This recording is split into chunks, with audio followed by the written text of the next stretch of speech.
Hi అండి. నేను మీ లలితా బీశెట్టి. వచ్చేది మహాశివరాత్రి కదండి. నేను శివమానస పూజా స్తోత్రం చదువుతున్నాను.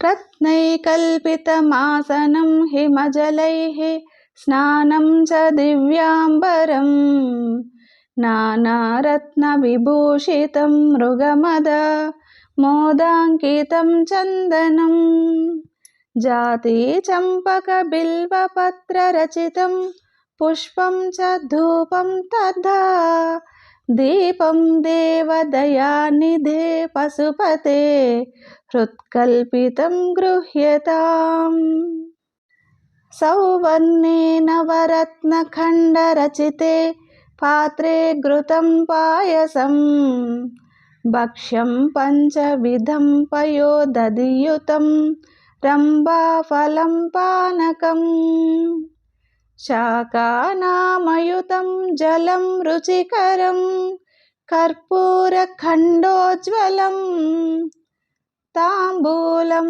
మనసా మయా విరచితం భక్త్యా ప్రభో స్వీకురు ఛత్రం చామరయోర్యుగం వ్యజనకం చ ఆదర్శకం నిర్మలం వీణా భేరి మృదంగ కాహలకల గీతం చ నృత్యం తదా సాష్టాంగం ప్రణతి స్తుతిర్బహువిధా హేతః సమస్తం మయా సంకల్పేన సమర్పితం తవ విభో పూజాం గృహాణ ప్రభో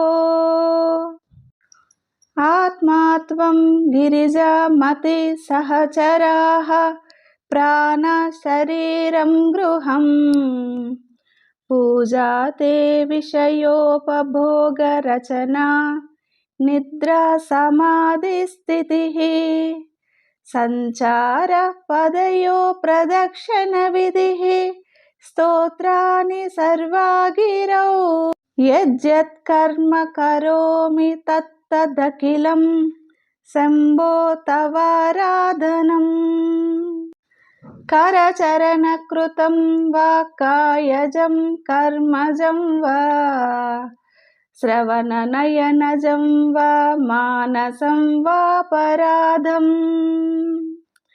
విహితమవిహితం వా సర్వమేతత్ క్షమస్వ జయ జయ కరుణాబ్దే శ్రీ మహాదేవ శంభో శివ శివ కరుణాబ్దే శ్రీ మహాదేవ శంభో ఇది శ్రీమచ్చంకరాచార్య విరచిత శివమానస పూజా సమాప్తం.